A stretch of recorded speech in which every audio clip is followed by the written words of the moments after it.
You're watching live footage from Tian'anmen Square. This is the commemoration on China's Martyrs' Day. Chinese President Xi Jinping is leading the top leadership.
今天是国家设立的烈士纪念日，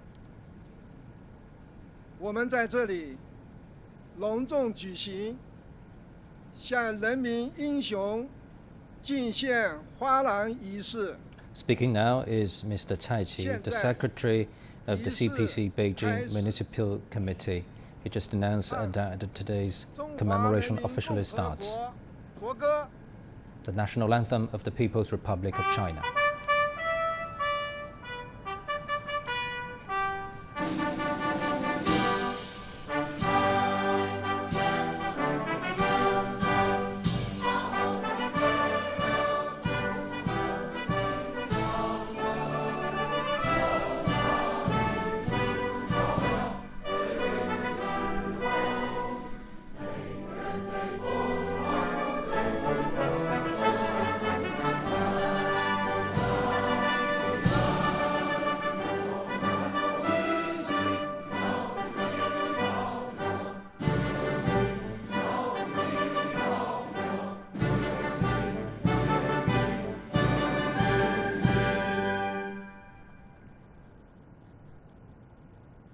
向为中国人民解放事业和共和国建设事业英勇献身的烈士。 Now a moment of silence to the martyrs.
默哀毕。少年儿童献唱，我们是共产主义接班人。 Now, young pioneers are singing "We're the heirs to communism."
向人民英雄敬献花篮。 Now, floral tributes will be presented to the monument to the people's heroes.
Floral tributes will be presented to the monument to the people's heroes in the center of Tian'anmen Square in central Beijing. You're watching live footage. This is a commemoration on China's Martyrs' Day for all those heroes who lost their lives in a strive for the independence, liberation and prosperity of the Chinese nation. Chinese President Xi Jinping is leading China's top leadership, as well as representatives from all walks of life in China, attending today's ceremony at Tian'anmen Square.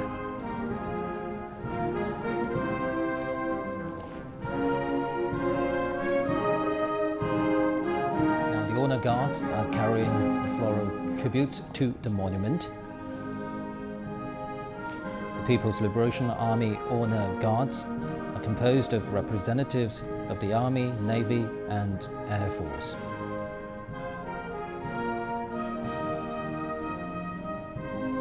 Now, Chinese President Xi Jinping is about to present floral tribute to the monument.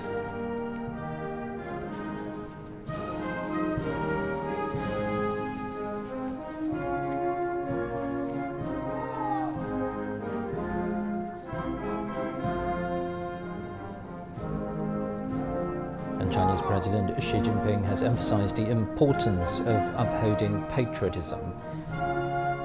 He said on many occasions that patriotism is the force that brings different ethnic groups and the nation together. He said a theme of patriotism in the new era in China is the Chinese dream. Xi Jinping said upholding patriotism and Chinese nation's solidarity must go hand in hand. And Martyrs' Day on September the 30th started in 2014, and since then, every year on this very same day, President Xi Jinping comes to the Tian'anmen Square and pays tribute to the martyrs of the nation.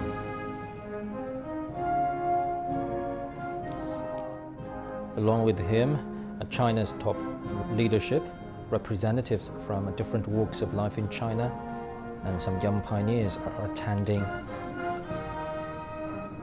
And as we mentioned earlier this year, the recipients of July the 1st Medal, the highest honor in the Communist Party of China, are also attending. This year coincides with the centenary of the founding of the Communist Party of China.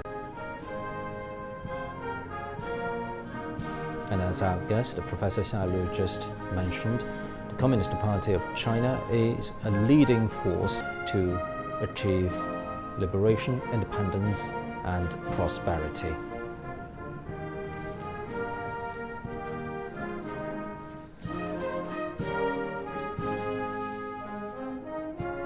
You're watching live footage from Tian'anmen Square. The centerpiece for today's commemoration is the monument to people's heroes.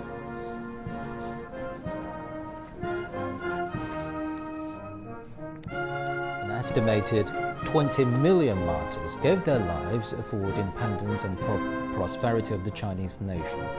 Now, the official list of verified names has only about 2 million due to the scarcity of records in times of conflict. China has almost 1 million burial sites dedicated to martyrs, and there are also more than 170 memorials overseas.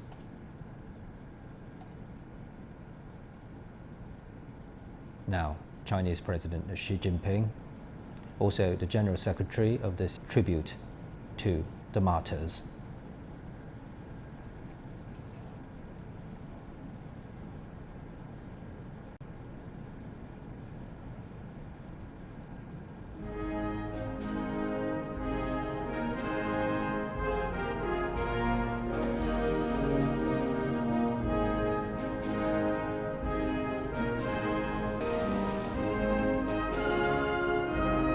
Now, President Xi Jinping, leading China's top leadership, are paying their tributes to the people's heroes.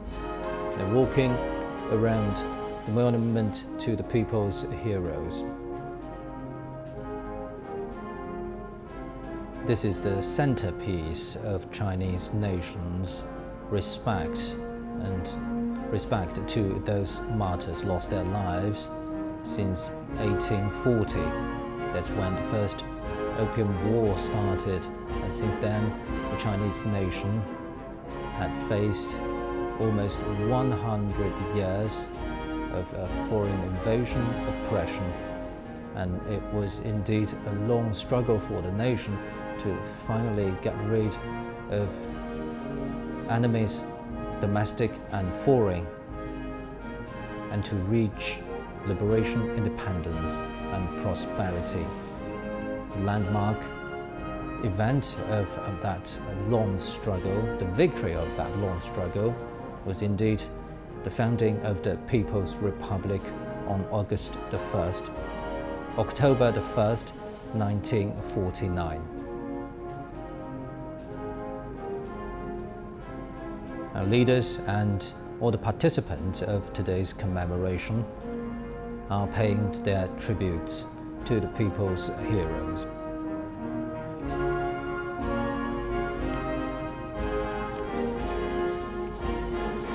In recent years, China has approved legislation to protect the honor of the country's fallen heroes. The law mandates that the country and the people should forever respect and remember those who made sacrifices and contributions to the Chinese nation. It bans activities that defame heroes and martyrs or distort and diminish their deeds. Those who violate the name, portrait, reputation, or honor of heroes and martyrs face prosecution. Acts that glorify invasion are also banned, with offenders facing criminal punishment dependent on the severity of their actions. The law also demands the protection of memorials of heroes and martyrs, as well as publicity and education about their spirit and deeds.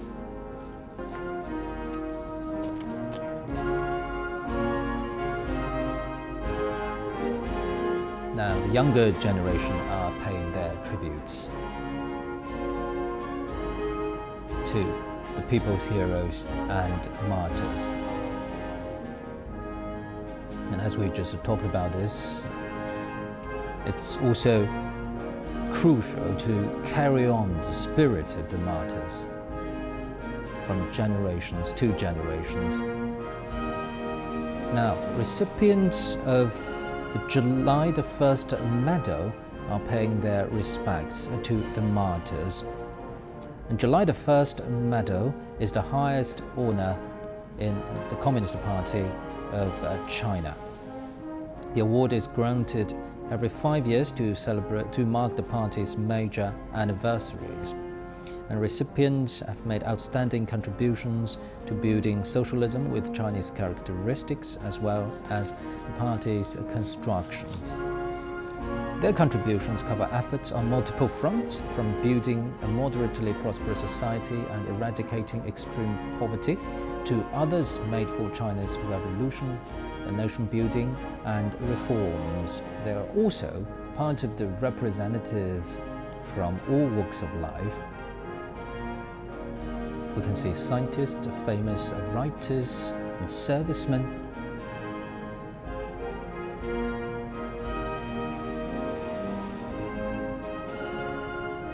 And walking at the front of the July the 1st Medal recipient is a famous Chinese writer Wang Long, and right behind him is the former chief designer of China's lunar exploration program.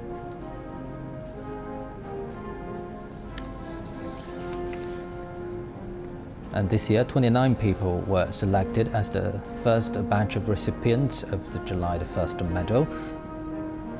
Many of them have stayed at grassroots positions for decades to help smaller communities. And some were honored posthumously after having lost their lives fighting for the greater good of the nation. You're watching live footage from Tian'anmen Square in central Beijing. This is a commemoration ceremony marking China's Martyrs' Day on September the 30th, coming just one day ahead of China's National Day on October the 1st.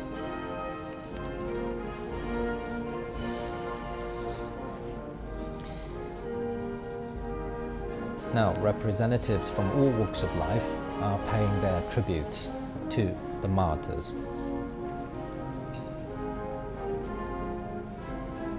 And if we take a global perspective on this, China has been participating in UN peacekeeping missions around the globe for about 30 years. In September last year, China released a white paper on the participation of its armed forces in the UN peacekeeping operations. In the past 30 years, over 40,000 Chinese peacekeepers have been sent to 25 UN missions in more than 20 countries and regions all around the world. China has become the second largest contributor to both the regular and peacekeeping budgets of the UN, and the largest troop contributor among the permanent members of the UN Security Council. And also, some Chinese servicemen have lost their lives in UN peacekeeping missions in other parts of the world.